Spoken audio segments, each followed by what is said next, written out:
வரலாற்றில் மிகப்பெரிய ஒரு கூட்டு உருவாயிருக்கின்றது. வடகிழக்கு மற்றும் தெற்கை இணைத்து தமிழ் பேசும் சமூகங்களாக ஒன்றிணைந்து ஒரு கூட்டணி உருவாகி இருக்கின்றது. இந்த கூட்டணியில் தமிழ் கட்சிகள், மலையக கட்சிகள், அதே போன்று முஸ்லிம் கட்சிகளும் இணைந்திருக்கின்றார்கள். தமிழ் மக்களிடத்தில் மிகப்பெரிய ஒரு பேசுபொருளை உருவாக்குகின்ற தற்பொழுது தமிழகத்துக்கு சென்று வந்திருக்கின்ற தமிழ் தேசிய பேரவை இந்த கூட்டில் இடம்பெறவில்லை. குறிப்பாக கஜேந்திரகுமார் பொன்னம்பலம் தலைமையிலான தமிழ் தேசிய பேரவை இந்த கூட்டில் இணைக்கப்படவில்லை. இணைப்பதற்கான எந்த முயற்சிகளும் மேற்கொள்ளப்படவில்லை என்றும் தெரிய வருகின்றது. இன்றைய தினம் உருவாக்கிய இந்த கூட்டு எப்படி தமிழ் மக்களுக்கு ஒரு பலமாக இருக்கப் போகின்றது, இது தொடர்பில் தான் இன்றைய பார்வைகள் விரிகின்றது.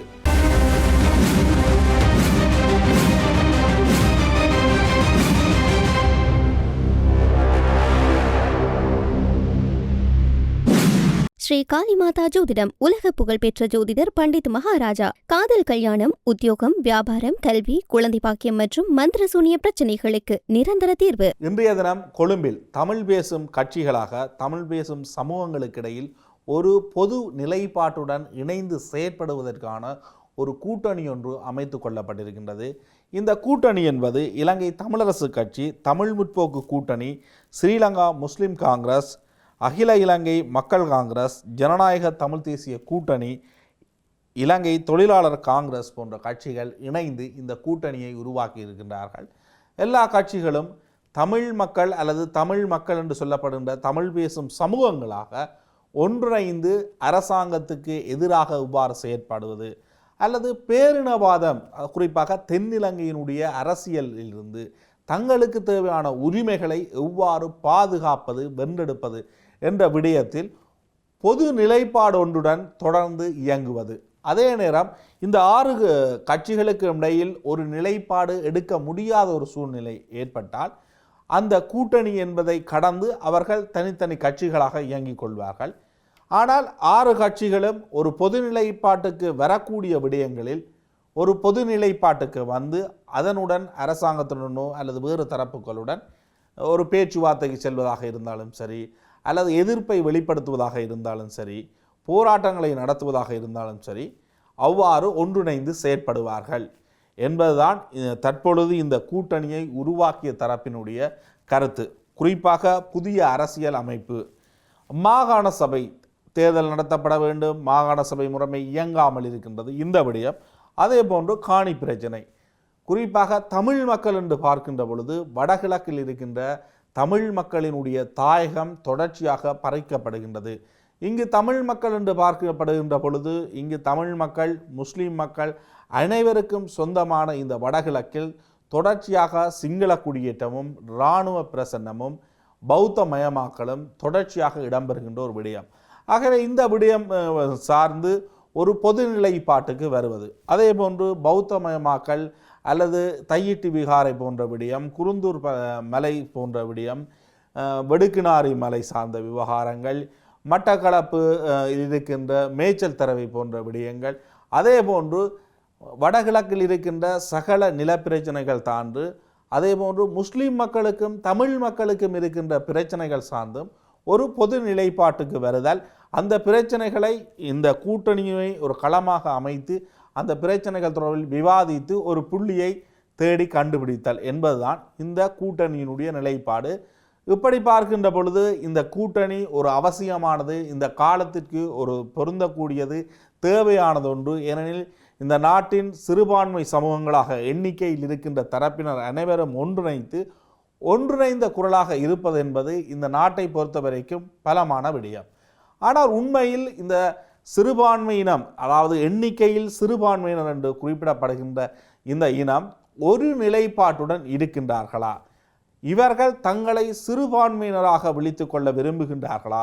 அல்லது தங்களை ஒரு தேசிய இனமாக கருத முற்படுகின்றார்களா?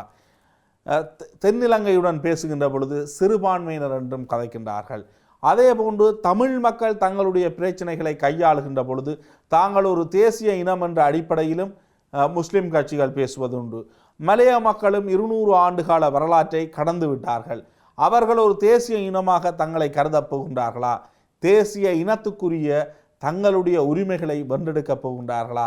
அல்லது அந்த உரிமைகளைத்தான் அவர்கள் அரசியலமைப்பின் ஊடாக பெற்றுக்கொள்ள விரும்புகின்றார்களா என்ற கேள்வி இருக்கின்றது.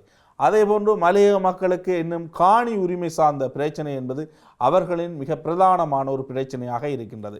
ஆகவே தமிழ் பேசும் சமூகங்களுடைய வாக்குகளின் அதிகளவான வாக்குகளை என்பிபி பெற்றிருக்கின்றது, ஜேவிபி பெற்றிருக்கின்றது. ஆகவே இந்த கட்சிகள் தங்களை நிலைநிறுத்திக் கொள்வதற்கும் தற்பொழுதைய அரசியல் சூழலில் ஏதோ ஒரு வகையில் ஒருமித்த நிலைப்பாடு என்பது அவசியமான ஒன்று. அப்படி இல்லாமல் இவர்கள் மீண்டும் பிரிந்துதான் தேர்தல்களை சந்திக்கின்ற பொழுது அது என்பிபிக்கு மிகப்பெரிய ஒரு வாய்ப்பை ஏற்படுத்தி கொடுக்கும். இந்த விவகாரங்களில் ஒரு பொது நிலைப்பாட்டுக்கு வருவார்கள் என்றால் புதிய அரசியலமைப்பு விடயத்தில் சமஷ்டி என்ற நிலைப்பாட்டிற்கு இந்த முஸ்லிம் கட்சிகள் இணங்குவார்களா? இது மலையக கட்சிகளுடைய நிலைப்பாடு அல்லது ஒரு பொது நிலைப்பாட்டாக கட்டாயம் சமஷ்டி முறையிலான ஆட்சி தேவை அல்லது ஒரு தமிழ் மக்கள் சார்ந்த விடயங்களில் ஒரு நிலைப்பாட்டை எடுப்பதற்கு முஸ்லீம் அல்லது மலையக கட்சிகள் எந்த அளவு தூரம் நிற்பார்கள் என்பது மிகப்பெரிய ஒரு கேள்விக்குறி. ஐநா போன்ற விவகாரங்களோ அல்லது இழைக்கப்பட்ட கொடூரங்களுக்கு நீதி பெற்றுக்கொள்ளுகின்ற நிலைமைகள் தொடர்பிலெல்லாம் முஸ்லிம் கட்சிகள் அல்லது மலையக கட்சிகளுடைய நிலைப்பாடு என்பது சற்று வித்தியாசமானது. ஐநா போன்ற சர்வதேச விசாரணைகளை கோருகின்ற பொறிமுறைகளை கூட அவர்கள் ஏற்றுக்கொள்வது கிடையாது. அதே நேரம் அமைச்சரவை அந்தஸ்து கொண்ட அமைச்சர்களாக எல்லாம் மலையக கட்சிகள் இருப்பதுண்டு, முஸ்லிம் கட்சிகளைச் சேர்ந்தவர்கள் இருப்பதுண்டு. தமிழ் தேசிய பரப்பிலிருந்து வருகின்ற கட்சிகள் அவ்வாறான நிலைப்பாடுகளை எடுப்பது கிடையாது. ஆகவே இந்த முரண்பாடுகள் இருக்கின்றன. கடந்த காலங்களில் எல்லாம் முஸ்லிம் கட்சிகள் மலையக கட்சிகள் அவ்வாறாக அரசாங்கத்துடன் இணைந்திருக்கின்றார்கள். தற்பொழுதைய என்பிபியினுடைய ஆட்சியில்தான் அவ்வாறான நிலைமைகள் என்பது கிடையாது. ஆகவே எதிர்காலத்தில் அரசியல் ரீதியாக இவர்களுக்கு ஒரு தேவை இருக்கின்றது. அதே நேரம் மக்களினுடைய நலன் அல்லது இந்த அரசாங்கத்தினுடைய ஒரு போலி முகம் அல்லது இந்த அரசாங்கத்தினுடைய செயற்பாடுகளுக்கு ஒரு சவால் விடுக்கின்ற தரப்பாக இருப்பதற்கும் இவர்களுக்கு இந்த ஒற்றுமை என்பது மிகவும் அவசியமானது ஒன்று. இது தமிழ் மக்களுக்கும் அல்லது தமிழ் பேசுகின்ற சமூகங்களுக்கும் மிக அவசியமான ஒரு நல்ல ஒரு ஆரோக்கியமான விடயமாக பார்க்க முடியும். அதே நேரம் இந்த கூட்டுக்குள் என்ன காரணத்திற்காக தமிழ் தேசிய பேரவை இடம்பெறவில்லை? ஆகவே தமிழ் தேசிய பேரவையுடன் இந்த விடயம் தொடர்பில் நான் ஏன் இந்த கூட்டுக்கு செல்லவில்லை, உங்களுக்கு அழைப்பு இருந்ததா போன்ற விடயங்களை கேட்டறிந்து கொண்டேன். அதன் பொழுது தங்களுக்கு இந்த கூட்டு தொடர்பில் எந்த விதமான அழைப்பும் விடுக்கப்படவில்லை. ஆகவே தங்களை இந்த கூட்டுக்குள் வைத்திருப்பதற்கான எந்த ஒரு தேவையும் இந்த கூட்டில் இருப்பவர்களுக்கு இல்லை என்ற ஒரு புரிதலுக்கு நாங்கள் வரக்கூடியதாக இருக்கின்றது. அதே நேரம் தமிழ் தேசிய பேரவை என்பதனால் ஒரு நாடாளுமன்ற பிரதிநிதித்துவத்தை தான் வைத்திருக்கின்றார்கள். 5-6 கட்சிகள் அந்த கூட்டமைப்புகள் இருக்கின்றன, சிவில் தரப்புகளும் இணைந்திருக்கின்றார்கள். தற்பொழுது புதிய அரசியலமைப்பு என்ற விவகாரம் தொடர்பில் வடகிழக்கில் இருக்கின்ற சிவில் சமூகங்களுடன் இணைந்து ஒரு புதிய அரசியல் ஜாப்பை எழுவதற்கான செயல் திட்டத்தில் ஒரு பங்கை ஆற்றி வருகின்றார்கள். அது தொடர்பிலான ஒரு செயற்பாடு இயங்கி கொண்டிருக்கின்றது. இந்த வருடம் தமிழகத்துக்கு 2 பயணங்களை மேற்கொண்டிருக்கின்றார்கள். தமிழகத்தில் ஆட்சி மாறுவதற்கு முன்னர் திமுகவினுடைய ஆட்சி காலத்திலும் சென்று அங்கு சந்தித்திருந்தார்கள், முதலமைச்சரை சந்தித்திருந்தார்கள். அதே போன்று தமிழக கட்சிகள் அனைத்து தரப்பினரிடம் சந்தித்து ஒரு பேச்சுவார்த்தை, தமிழ் மக்களினுடைய நிலைப்பாடு தொடர்பில் ஒரு தெளிவூட்டல், மீனவர்கள் சார்ந்த பிரச்சனை தொடர்பில் எல்லாம் பேசியிருந்தார்கள். மீண்டும் விஜய் ஆட்சிக்கு தமிழகத்துக்கு வந்ததன் பின்னரும் தமிழ் தேசிய பேரவையாக மீண்டும் அங்கு சென்று இந்த விடயங்களை பேசியிருந்தார்கள். முதலமைச்சர் விஜய்க்கு குறிப்பிட்டிருந்தார்கள். செம்மணி போன்ற விவகாரங்களில் விஜய் சில நிலைப்பாடுகளை எடுப்பதாக எல்லாம் உறுதியளித்திருக்கின்றார். ஆகவே தமிழ் மக்களினுடைய பிரச்சனைக்கு என்ன தீர்வு என்ற விடயமெல்லாம் சொல்லியிருக்கின்றார்கள். இந்தியாவை பொறுத்த வரைக்கும் இந்தியா ஒரு முழுமையான சமஷ்டி கொண்ட நாடு கிடையாது. ஆகவே இந்தியாவிடமிருந்து நாங்கள் சமஷ்டியை எதிர்பார்க்க முடியுமா என்ற கேள்வி தற்பொழுது மிகப்பெரிய ஒரு பேசுபொருளாக இருக்கின்றது. அதற்கு பிரதான காரணம் தன்னுடைய நாட்டுக்குள்ளேயே சமஷ்டியை கொடுக்காத அல்லது அதிகாரங்களை முழுமையாக பிரித்து கொடுக்காத இந்தியா எவ்வாறு இன்னும் ஒரு நாட்டுக்கு அவ்வாறான ஒரு தீர்வை முன்வைக்கும் என்ற ஒரு கேள்வியையும் எழுப்புகின்றார்கள். நாங்கள் பாகிஸ்தானை எவ்வாறு பிரித்தார்கள் என்ற விடயத்தையும் பார்க்க வேண்டும். பாகிஸ்தானில் பிரச்சனை வருகின்ற பொழுது அங்கே நாட்டை பிரிக்கின்ற முடிவையும் இந்தியா எடுத்தது என்பதை நாம் மறந்துவிடக்கூடாது. ஆகவே இந்தியா தன்னுடைய வெளியுறவு கொள்கையில் எப்படிப்பட்ட ஒரு நிலைப்பாட்டையும் எடுக்கலாம், அதற்கு தன்னுடைய நலன் சார்ந்து அது எவ்வாறான ஒரு முடிவுக்கு போகும் என்பது தொடர்பில் அவர்களுடைய நலன், தமிழ் மக்களினுடைய நலன் இலங்கையினுடைய செயற்பாடுகள், சீனாவினுடைய ஆதிக்கம் போன்ற பல்வேறு விடயங்கள் அதில் தாக்கம் செலுத்தக்கூடிய ஒன்று. ஆகவே இந்தியா ஒரு சமஷ்டி முறையான நாடு கிடையாது. ஆகவே எந்த ஒரு காலத்திலும் சமஷ்டி முறையான தீர்வுக்கு இந்தியா இணங்காது என்று நாங்கள் கூற முடியாது. அதே நேரம் தற்பொழுது ஒன்றிணைந்த கட்சிகளில் மிக பெரும்பாலான கட்சிகள் இதற்கு முன்னரும் கொழும்பு வெள்ளவத்தையில் குளோபல் டவர் ஹோட்டலில் ஒன்று கூடியிருந்தார்கள். அதே போன்று யாழ்ப்பாணம் திண்ணை விடுதியிலும் ஒன்று கூடி சந்திப்புகளை மேற்கொண்டிருந்தார்கள். அதனுடைய பெறுபேறு என்பதும் 13வது திருத்தச் சட்டத்தை நடைமுறைப்படுத்த வேண்டும். எவ்வாறு 13வது திருத்தம் இந்த நாட்டுக்கு கொண்டு வரப்பட்டதோ அதே போன்ற ஒரு நடைமுறையில் இந்த விடயம் கையாளப்பட வேண்டும். அதற்கு இந்தியா அழுத்தம் கொடுக்க வேண்டும் என்று ஒரு சந்திப்பு மேற்கொள்ளப்பட்டது. இது தொடர்பில் ஏற்கனவே தமிழ் தேசியம் சார்ந்த கட்சிகள் இந்திய பிரதமருக்கு ஒரு கோரிக்கை கடிதத்தையும் முன்வைத்திருந்தார்கள். அதன் பின்னர் தமிழ் பேசும் சமூகங்களாக இந்த மாகாண சபை முறைமை இவ்வாறு இருக்கக்கூடாது, தேர்தல் நடத்தப்பட வேண்டும், வழங்கப்பட்ட அதிகாரங்கள் மீண்டும் பறிக்கப்படக்கூடாது, வழங்கப்பட்ட அதிகாரங்கள் என்ன அளவோ அதன் அடிப்படையிலேயே மாகாண சபை முறைமைகள் இயங்க வேண்டும். அதற்கு இந்தியாவினுடைய அழுத்தம் தேவை. இலங்கை அரசாங்கமும் தேர்தல் வாக்குறுதி அளித்திருக்கின்றது, குறிப்பாக என்பிபி வாக்குறுதி அளித்திருக்கின்றது புதிய அரசியலமைப்பின் ஊடான ஒரு தீர்வு. அதே நேரம் மாகாண சபை முறைமை அது நடைமுறைப்படுத்தப்படும், அதாவது தேர்தல் வைக்கப்படும் என்ற வாக்குறுதிகளை அளித்தான் இவர்களும் தேர்தலில் வென்றார்கள். ஆகவே ஜனநாயக ரீதியிலான அனைத்து கோட்பாடுகளுடனும் இணைந்து இந்த கூட்டணி இயங்கப் போகின்றது என்ற அடிப்படையில் பேசப்படுகின்றது. ஆகவே இந்த கூட்டணி தற்பொழுது அவசியம், தமிழ் மக்களுக்கு தேவையான ஒன்று, தமிழ் பேசும் மக்களுக்கும் தேவையானது.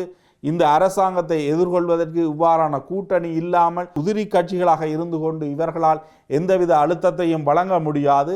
அதே நேரம் கஜேந்திரகுமார் தலைப்பிலான ஒரு தரப்பினர் இந்தியாவுக்கு சென்றெல்லாம் பேசுகின்றார்கள். அந்த விவகாரங்களும் இந்த கட்சிகளுக்கு ஒரு நெருக்குவாரத்தை கொடுக்கலாம்.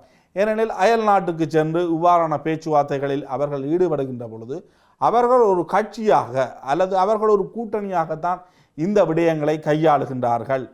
அது ஒரு சில தரப்பட்டனுடைய விமர்சனமாகவும் இருக்கின்றது. அதனுடைய பார்வை என்பதும் இந்தியாவை பொறுத்த வரைக்கும் சற்று வித்தியாசமான ஒன்றாக இருக்கும்.